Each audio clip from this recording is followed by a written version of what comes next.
தியான நண்பர்கள் அனைவருக்கும் வணக்கத்தை தெரிவித்துக் கொள்கிறேன். குருமார்களான பிரம்மஸ்ரீ பிதாமக பத்ரிஜி அவர்களுக்கும் பிஎஸ்எஸ்எம் பிஎம்சி அனைத்து பிரமிடு மாஸ்டர்ஸ்களுக்கும் எல்லாருக்குமே என்னுடைய வணக்கத்தை தெரிவித்துக் கொள்கிறேன். தியானம் என்பது கட்டாயமாக தினந்தோறும் செய்யணும். எதுக்காக அப்படின்னா 2 விஷயங்கள் இருக்கு. எப்பவுமே மகிழ்ச்சியாக இருக்கணும் அப்படின்னாலும் மற்றும் நம்ம முன்னாடி இருக்கும் அனைத்து சூழ்நிலைகளையும் நம்முடைய முடிவுகள் எல்லாமே சரியாக இருக்கணும் அப்படின்னாலும் நம்ம சுற்றி உள்ள அனைத்து மக்களும் நம்ம குடும்ப உறுப்பினர்களும் எல்லாரும் ஆனந்தமாக இருக்கணும் அப்படின்னா 2 விஷயங்கள் சரியாக இருக்கணும். அந்த விஷயங்கள் சரியாக இருக்கணும் அப்படின்னா தினமும் தியானம் என்பது மிக அவசியம், மிக முக்கியமானது. அந்த 2 விஷயங்கள் என்ன அப்படின்னா, முதலாவது எமோஷனல் அவேர்னஸ், 2வது செல்ஃப் அவேர்னஸ். இந்த விஷயங்கள் 2மே முழுமையாக தெரிஞ்சுக்கிட்டால் நம்முடைய பிஹேவியர் என்பது நல்லபடியாக மாறும். எமோஷனல் அவேர்னஸ் அதாவது உணர்ச்சிகளுடைய விழிப்புணர்வு. நம்ம எதுக்காக உணர்ச்சிகள் பற்றி நிறைய விஷயங்கள் தெரிஞ்சுக்கணும் அப்படின்னா அதுதான் நீங்க ஆகுறீங்க. Your emotion will drive your behavior. நம்முடைய செயலுக்கு பின்னாடி எது இருக்கும் அப்படின்னா நம்முடைய உணர்ச்சிகள் தான் மாஸ்டர்ஸ். கோபம் என்பது ஒரு உணர்ச்சி, துன்பம் என்பது ஒரு உணர்ச்சி, மகிழ்ச்சி என்பது ஒரு உணர்ச்சி. இந்த வகையாக 9 வகையான உணர்ச்சிகள் இருக்கு.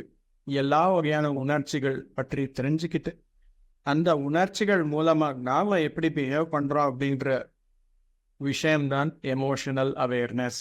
நீங்க எங்கேயோ ஒரு இடத்துல போறீங்க, அந்த இடத்துல ஒரு சூழ்நிலை வருது, அந்த சூழ்நிலை உங்களை ட்ரிக்கர் பண்ணிடுச்சு நினைச்சுக்கோங்க. நீங்க உங்களுக்கு தேவையானது மகிழ்ச்சியாக இருக்கிற அந்த சூழ்நிலை இருந்தா ஒரு சைடு டிவியேட் ஆகுறீங்க.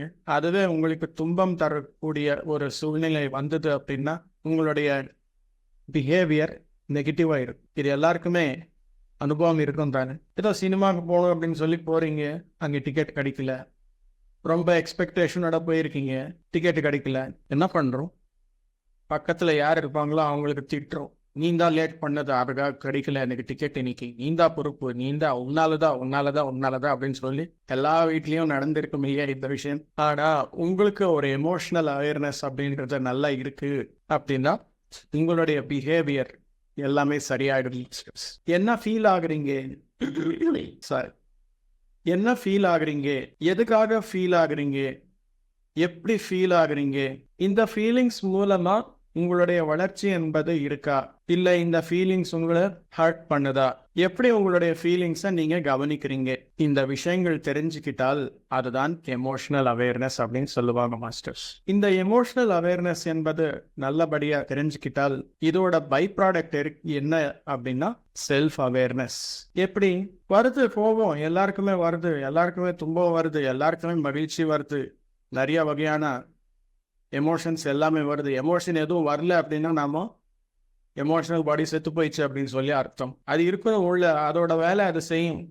ஆனா நாம நம்முடைய புத்தி என்பது ஒன்று இருக்கு இல்லையா, அந்த புத்தியை பயன்படுத்தி இந்த கேள்விகளுக்கு, ஏன் இந்த மாதிரி ஆகுது எனக்கு, ஓஹோ கோவம் வருது எனக்கு, ஏன் வருது கோவம், டிக்கெட் கிடைக்காதனால வருது, இப்ப கிடைக்கல என்ன பண்ணணும் அப்படின்ற ஒரே ஒரு கேள்விக்கு உங்களுக்கு பதில் கிடைச்சால் ஆட்டோமேட்டிக்கா அந்த எமோஷன் பாசிட்டிவா கன்வெர்ட் ஆகி உங்களுடைய வாழ்க்கையில் மாற்றங்கள் என்பது கொண்டு வரும். இப்போ இந்த கேள்விகளுக்கு எல்லாமே பதில் வேணும் அப்படின்னு சொல்லி உங்களுடைய புத்தி என்பது நடுவுல உங்ககிட்ட பேசுது இல்லையா, அப்ப பேசும்போது ஒரு வழி என்பது காமிக்கும். சரி, இப்போ இல்ல, அடுத்தது வேற ஏதாவது, அடுத்த ஷோ ஏதாவது இருக்கா பார்க்கலாம், 1/2 மணி நேரத்துக்கு அப்புறம் வேற ஏதாவது ஷோ இருக்கு அப்படின்னா அதுல போகலாம்.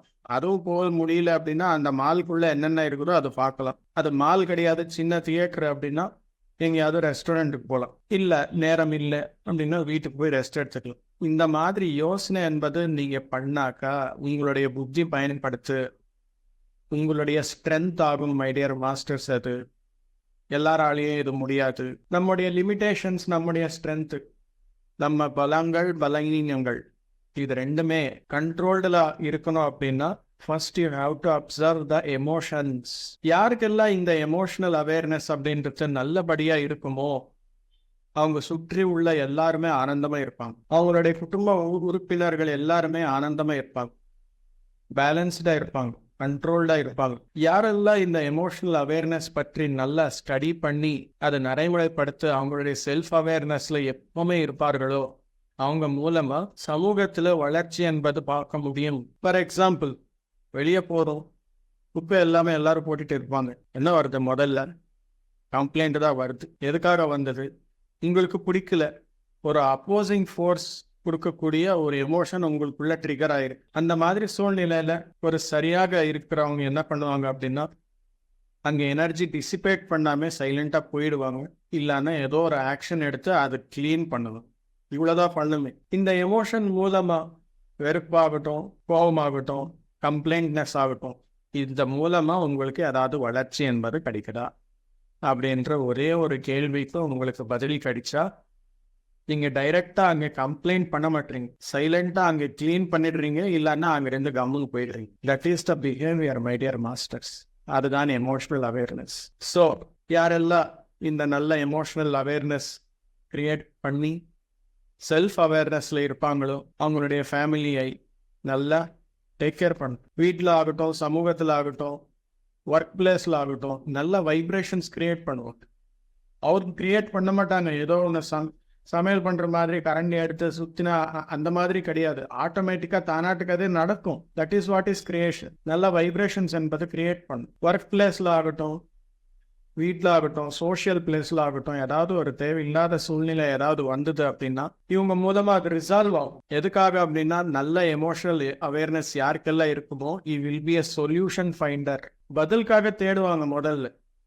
அந்த மாதிரி இருக்கும்போது எந்த வகையான சூழ்நிலை இருந்தாலும் சரி இவங்க மூலமா அது சரி பண்ண முடியும். அதற்காக my dear masters, emotional awareness பற்றி நிறைய தெரிஞ்சுக்கணும். தியானம் பண்ணாவே எமோஷனல் அவேர்னஸ் எப்படி நம்மளுக்கு இம்ப்ரூவ் ஆகும் அப்படின்னா, ஃபர்ஸ்ட் காமன் சென்ஸ் என்பது இம்ப்ரூவ் ஆகும். அதாவது புத்தி இம்ப்ரூவ் ஆன உடனே ஆட்டோமேட்டிக்கா நம்முடைய எண்ணங்கள், நம்முடைய உணர்ச்சிகள் மீது ஒரு கவனம் என்பது ஆட்டோமேட்டிக்கா ஃபார்ம் ஆகும். அந்த கவனம் என்பது ஃபார்ம் ஆன உடனே செல்ஃப் அவேர்னஸ் அப்படின்றது டெவலப் ஆகும். இந்த எமோஷனல் அவேர்னஸ், செல்ஃப் அவேர்னஸ் ரெண்டுமே பர்ஃபெக்டா இருக்கும்போது you will be the perfect citizen of the place. Responsible சிட்டிசனாக நீங்க வாழ்வீங்க.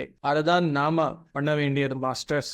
செல்ஃப் அவேர்னஸ் என்பது நம்முடைய எமோஷனல் அவேர்னஸ் எவ்வளோ ஜாஸ்தியா இருக்குமோ அந்த அளவுக்கு ஜாஸ்தி ஆகும். தியானம் எவ்வளோ ஜாஸ்தி பண்றோமோ அவ்வளோ புத்தி, காமன் சென்ஸ் என்பது இம்ப்ரூவ் ஆகும். ஸோ எல்லாமே டைரக்ட்லி ப்ரொபோர்ஷனல். தியானம் ஜாஸ்தி பண்ணா புத்தி வளர்ச்சி என்பது ஜாஸ்தி ஆகும். புத்தி வளர்ச்சி ஜாஸ்தி ஆகும்போது எமோஷனல் அவேர்னஸ் ஜாஸ்தி ஆகும். எமோஷனல் அவேர்னஸ் ஜாஸ்தி ஆகும்போது செல்ஃப் அவேர்னஸ் என்பது ஜாஸ்தி ஆகும். செல்ஃப் அவேர்னஸ் ஜாஸ்தியா இருக்கும்போது நம்முடைய செயலுக்குள்ள மாற்றங்கள் என்பது பார்க்க முடியும். இதுதான் மாஸ்டர்ஸ். தியானம் பண்ண நானு கோபம் எல்லாம் கம்மி ஆயிடுச்சு, தியானம் பண்ண நானு மிக்க மகிழ்ச்சியாக இருக்கிறேன், முதல்ல எல்லாமே ஓவர் திங்கிங் இருந்துச்சு, தியானம் பண்றதுக்கு அப்புறம் இப்போ திங்கிங் கம்மி ஆயிடுச்சு, அந்த மாதிரி என்னுடைய பிஹேவியர் எல்லாமே சேஞ்ச் ஆயிருக்கு அப்படின்னு சொல்லுவாங்க. நிறைய அனுபவங்கள் எல்லாமே நீங்க கேட்டிருக்கீங்க. அதுக்கு பின்னாடி நடக்கும் சைக்கிள் எது அப்படின்னா இதுதான் மாஸ்டர்ஸ். அதுக்காக தினமும் நாம் எல்லோரும் தியானம் என்பது பண்ணணும். நம்முடைய உடல் ஆரோக்கியம், மன ஆரோக்கியம், உணர்ச்சிகளுடைய ஆரோக்கியம் எல்லாமே சரியா இருந்தால் நம்முடைய செயல்கள் எல்லாமே கரெக்டா இருக்கும். நம்முடைய செயல்கள் எல்லாமே கரெக்டா இருந்தால் you will be the inspiration to others. அதுதான் மாஸ்டர்ஸ் சரியான வாழ்க்கை முறை என்றது. Thank you masters. எல்லாருக்குமே நன்றி, வணக்கம்.